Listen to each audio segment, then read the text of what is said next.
দুর্গাপূজা আসতে আর মাত্র কয়েকটা দিন বাকি। আমাদের সবার মনে বেশ খুশির মেজাজ। চারিপাশে কাশফুল ফুটছে। সারা বছরের একঘেয়ে কাজের থেকে সকলের ছুটি। এই কটা দিন মানুষ নিজেদের সব কষ্ট ভুলে এক হয়ে আনন্দে মেতে থাকে। বিকেলে আমি, দাশু আর অমল খগেনদার দোকানে বসে চা খাচ্ছি।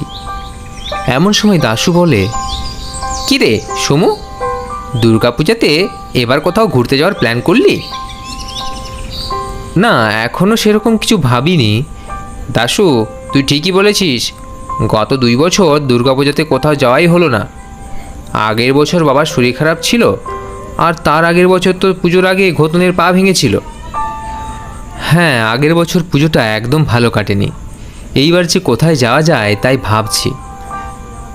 আগে আমাদের গ্রামে কী সুন্দর দুর্গাপূজা হতো বল, কিন্তু যবে থেকে হেমেন্দাদু মারা গেছে তবে থেকেই পুজোটাও বন্ধ হয়ে গেছে।"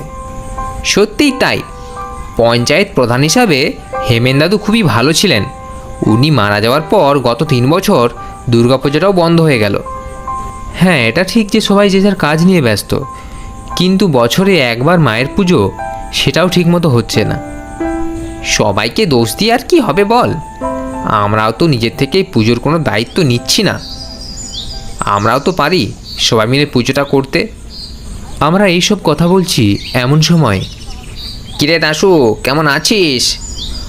"আরে মামা, তুমি কখন এলে?" "এই তো তোদের বাড়ির দিকেই যাচ্ছিলাম। তো বেশ ভালোই হলো, তোর সাথে দেখা হয়ে গেল। একটা বিশেষ দরকারে তোদের বাড়ির দিকেই যাচ্ছি।" "কি হয়েছে মামা, বাড়িতে সবাই ভালো আছে তো?" "না রে, তেমন কিছু নয়। আসলে এই বছর বাড়িতে দুর্গাপূজা করছি, বুঝলি, তাই সবাইকে নিমন্ত্রণ করতে এলাম। তাছাড়া শুনলাম তোদের গ্রামেও নাকি দুর্গাপূজাটা কয়েক বছর বন্ধ আছে, তাই ভাবলাম তোরাও যদি এবছর পুজোটা আমার বাড়িতে কাটাস তাহলে খুব ভালো হবে।" এই কথা শুনেই আমরা সবাই আনন্দিত হয়ে উঠলাম। "তাই নাকি মামা? আমরা এটা নিয়ে আলোচনা করছিলাম যে এবছর পুজোয় কোথায় যাওয়া যায়। তা ভালোই হলো। এসো বসো, খগেনদার দোকানে একটু গরম গরম চা খাও।" "না রে, এখন আর বসবো না, যাই তোদের বাড়ির দিকে যাই।" "না না মামা, একটু বসতেই হবে। এত করে বলছিস যখন, তখন একটু বসেই যাই। চাটা খেয়েই না হয় যাব। ও খগেনদা, মামার জন্য 1 কাপ স্পেশাল চা বানিয়ে দাও।" দাশু মামার সাথে আমাদের পরিচয় করিয়ে দিল। "তাহলে তোমরা সবাই মিলে এসো কিন্তু। এই দাশু, তুই তোর বন্ধুদের সঙ্গে নিয়ে যাস, সবাই একসাথে থাকবি, আর সাথে তোর ভাইও থাকবে। দেখবি দারুণ পুজো কাটবে। দাশু তো আমাদের বাড়ি চেনেই, তাই তোমাদের যেতে কোনো অসুবিধাই হবে না। তাহলে সবাই পঞ্চমীর দিন চলে যাবে?" "মামা, পঞ্চমীর দিন তো যাওয়াটা একটু অসুবিধা হবে, সেদিন তো অফিসের ছুটি পাবো না।" "হ্যাঁ মামা, এটা তো ঠিক, আমরা পঞ্চমী দিন যেতে পারবো না। বেশ ঠিক আছে, তোমাদের চাকরিটাও তো দেখতে হবে, কিন্তু ষষ্ঠীর দিন যেতেই হবে। দাশু, বন্ধুদের নিয়ে ষষ্ঠীর দিন সময় মতো চলে যাস।" আমরা সবাই একসাথে বলি তাই হবে। এরপর মামা দাশুদের বাড়ির দিকে রওনা দিলেন। আমরা একসাথে বলে উঠি, "হিপ হিপ হুররে!" তাহলে এবার পুজোয় আমরা সবাই দাশুর মামাবাড়ি যাচ্ছি, কিন্তু ষষ্ঠীর দিন ঘোতন আর ফটকে যদি যেতে পারতো তাহলে আরও ভালো হতো। চিন্তা করো না দাশুদা, আমরা ষষ্ঠীর দিন যেতে না পারলেও নবমীতে ঘোতনদার সাথে ঠিক মোড়াকাটা পৌঁছে যাব। হ্যাঁ, আসলে মামাবাড়ির পুজোটাও দেখা হবে, আর তোদের সাথে পুজোও কাটানো হবে। আচ্ছা ঠিক আছে, তাহলে ষষ্ঠীর দিন আমি, দাশু আর অমল যাচ্ছি, আর নবমীতে তোরা। উফ, দারুণ মজা হবে। হ্যাঁ, সে আর বলতে। ও সমুদা, তাহলে কালকে ভোরে মহিষাসুর মর্দিনী শুনতে তোমরা আমাদের বাড়িতে আসছো তো? হ্যাঁ, কাল ভোর 4টায় পৌঁছে যাব তোদের বাড়িতে। কী রে সমু? হ্যাঁ হ্যাঁ, নিশ্চয়ই। রেডিওতে মহালয়া শোনার মজাই আলাদা। তারপর ক্লাবের আড্ডা শেষ করে আমরা বাড়ি চলে গেলাম। ষষ্ঠীর দিন সকালে আমি, দাশু আর অমল এখানকার অফিসের পাট চুকিয়ে কদিন দুর্গাপূজার আনন্দের জন্য রওনা দিলাম দাশুর মামার বাড়ি মুড়া কাটার উদ্দেশ্যে। দাশুর বাবা মা একদিন আগেই সেখানে চলে গেছেন। স্টেশনে মালপত্র নিয়ে ট্রেনের অপেক্ষাতে বসে আছি। এমন সময় অমল জিজ্ঞাসা করে, "দাশু, ট্রেনে মুড়া কাটা যেতে কতটা সময় লাগবে রে?" "ঘন্টা 4 তো লাগবে রে ভাই, এই বিকেলের দিকে পৌঁছে যাব।" স্টেশন থেকে কি তোর মামার বাড়ি অনেকটা দূর? না রে সমু, খুব একটা দূরে নয়, পায়ে হেঁটে মিনিট 20 লাগবে। অবশ্য চিন্তা নেই, মামা বলেই রেখেছে আমাদের নিতে লোক পাঠিয়ে দেবে। কিছুক্ষণ পর ট্রেন চলে এলো। আমরা ট্রেনে উঠে পড়লাম। ট্রেনে বেশ ভিড়, সবাই যে দুর্গাপূজার জন্যই যে যার বাড়িতে ফিরছে বোঝাই যায়। ট্রেনে যেতে যেতে কাশফুল চোখে পড়তে লাগলো। এমনকি বিভিন্ন জায়গা থেকে কাঁসর ঘণ্টা ঢাকের আওয়াজও কানে ভেসে আসতে লাগলো। দুপুরের পর থেকেই ট্রেনের কামরাগুলো একেবারেই খালি হয়ে যায়। এরই মাঝে দাশু ওর মামা আর বাবা মার সাথে ফোনে কথা বলে। দাশু, আর কত দূর রে? বসে থাকতে থাকতে তো কোমরে ব্যথা হয়ে গেল। হ্যাঁ, আর কটা স্টেশন পরে মুড়াকাটা? এই তো আর বেশি দেরি নয় রে, 2টো স্টেশন পরেই মুড়াকাটা। এমন সময় আমরা ট্রেনের জানলা দিয়ে বাইরে তাকিয়ে দেখি আকাশ মেঘলা হয়ে গেছে। একটা যে মুষলধারে বৃষ্টি আসছে তার বুঝতে অসুবিধা রইল না। ঠিক তার মিনিট 10 পরেই মুষলধারে বৃষ্টি শুরু হলো। ট্রেনের জানলা বন্ধ করে আমরা কেবল 3 জন ফাঁকা কামরাতে বসে রইলাম। ট্রেনটাও কিছুটা চলার পর দাঁড়িয়ে পড়ে।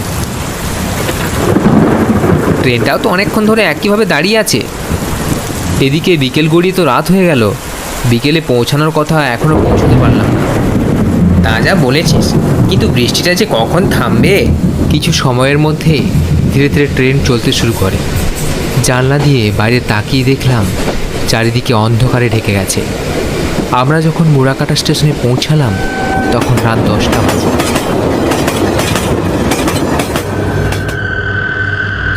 রাত 10টা বেজে গেল, যেখানে বিকেলে পৌঁছে যাওয়ার কথা।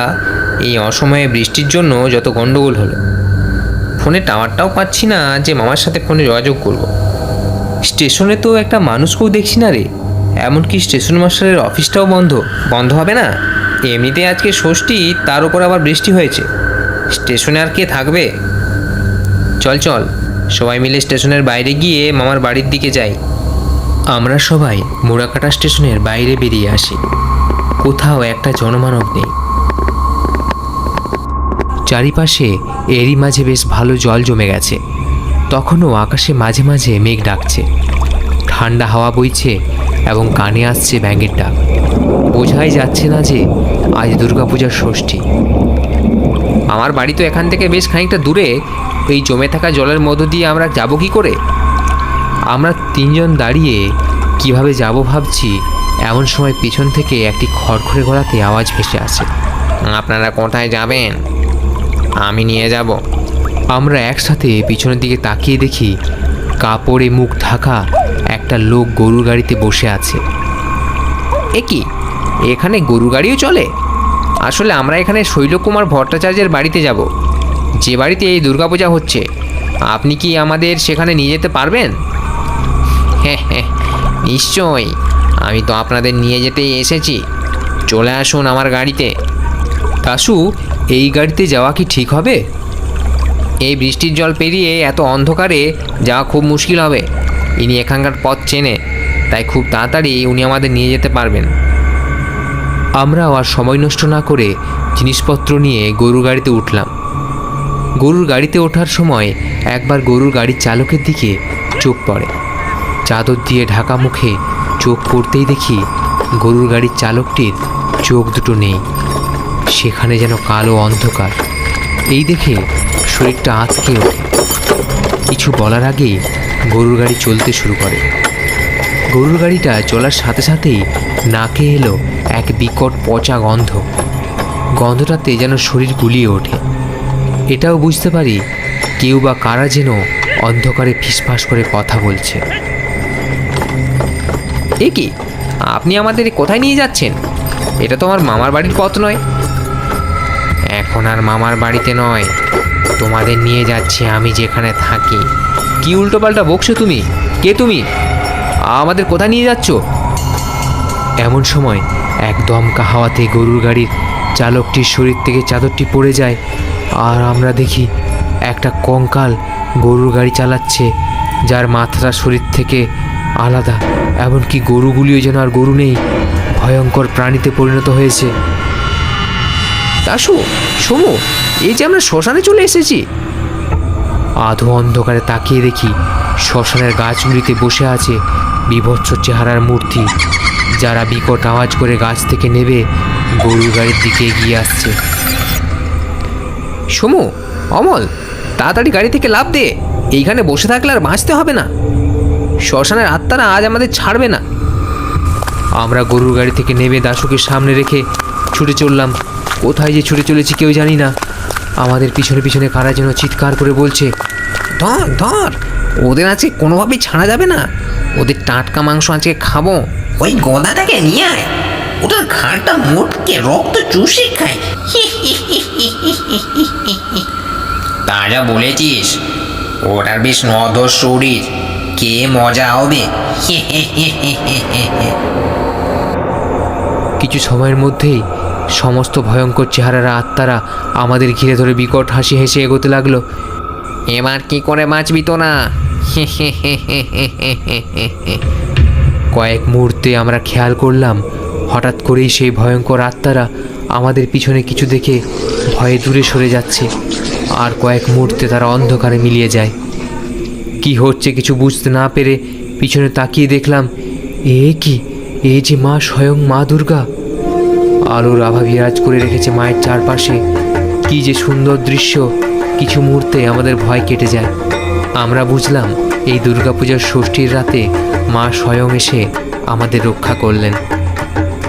আমি, অমল আর দাশু দুই হাতে মাকে প্রণাম জানালাম। মাও হাসি মুখে ধীরে ধীরে মিলিয়ে গেলেন।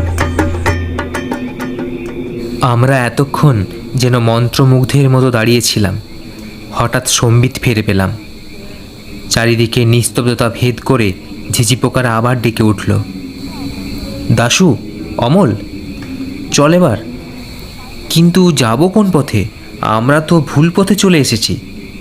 হ্যাঁ রে, সেই তো, আমাদের কাছে তো টর্চও নেই। এমন সময় ঢাকের আওয়াজ শুনতে পেলাম।